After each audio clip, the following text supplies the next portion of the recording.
എന്റെ ഓമനെ ഇന്ന് വൈകിട്ട് ഗംഗയമ്മൻ കോവിലിൽ വരുമോ? എന്തിനാണ്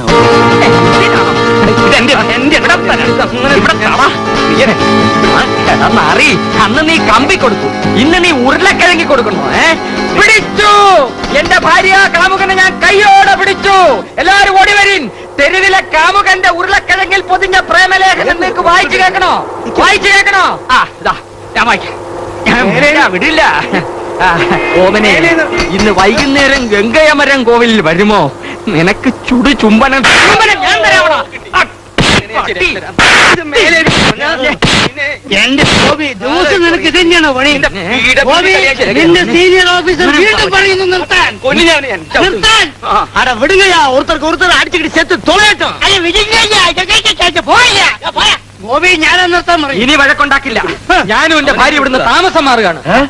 ആ ഇന്ന് ഈ ഉരുളക്കിഴങ്ങിന് ഒരു പരിഹാരം ഉണ്ടാക്കണം. ഇനി മേലാൽ ഇവൻ ആർക്കും പ്രേമലേഖനം എഴുതരുത്. നാട്ടുകാർ ചേർന്ന് ഇവന്റെ കൈ വെട്ടിയിടണം. ആ കൈ ഇവിടെ കിടന്ന് പിടയ്ക്കുന്നത് കണ്ടിട്ട് വേണം എനിക്കും ഭാര്യയ്ക്കും പോകാൻ. എന്തായാലും എന്റെ രാവൻകുട്ടി, നീ ഇത്ര ചെറ്റയായി പോയല്ലോ. എന്റെ പൊന്ന് സാർ, നീ മിണ്ടരുത്. നാട്ടുകാർ വിധിക്കുന്ന ശിക്ഷ എന്ത് തന്നെ ആയാലും നീ അനുഭവിച്ചു തന്നെ തീരണം, അല്ലെങ്കിൽ പോലീസിനെ വിളിക്കാം. ഒരു പലചരക്കടക്കാരന് ഈ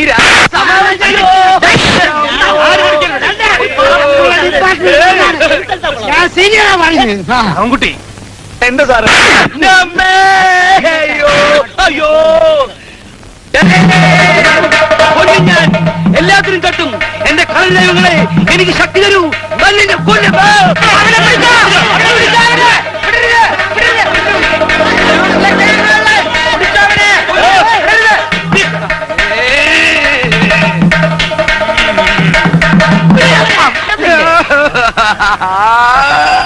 എന്റെ പൊന്ന് സാറേ, ഞാൻ കത്ത് എഴുതിയിട്ടില്ല. നീ മിണ്ടരുത്. ഇവന് കൊടുക്കേണ്ട ശിക്ഷ ഞാൻ തീരുമാനിച്ചു. നമുക്കിവനെ കോർട്ട് മാർഷൽ ചെയ്യാം. മനുഷ്യന് മനസ്സിലാവുന്ന ഭാഷ പറ മാഷേ. ഓക്കെ, നമുക്കിവനെ ആ മതിൽ വരെ 15 പ്രാവശ്യം ഓടിക്കാം. വേണ്ട പക്ഷെ ഓടിക്കാലേ ഇവൻ അതുവഴി അങ്ങ് ഓടിക്കളയും. ഇവനെ കൊണ്ട് ചുമടെടുപ്പിക്കാം. ചുമട്ടൊക്കെ എടുത്ത് ഇവനെ നല്ല ശീലമുള്ളതാ. നമുക്ക് ഇവനെ കൊണ്ട് ഏത്തടിക്കാം. ഏത്തം അതെങ്ങനെ, അത് എത്രയെന്നുള്ള മാഷ് തീരുമാനിച്ചു. 100. അത് കുറച്ച് കൂടുതലല്ലേ? കുറയ്ക്കാം. പാവല്ലേ, 99 മതി. ഇത് കുറയ്ക്കുന്ന പ്രശ്നമില്ല. ഇനി മേലാൽ ഞാൻ പെൺകുട്ടികൾക്ക് പ്രേമലേഖനം എഴുതുകയില്ല. ഇനി മേലാൽ ഞാൻ പെൺകുട്ടികൾക്ക് കത്ത് എഴുതില്ല.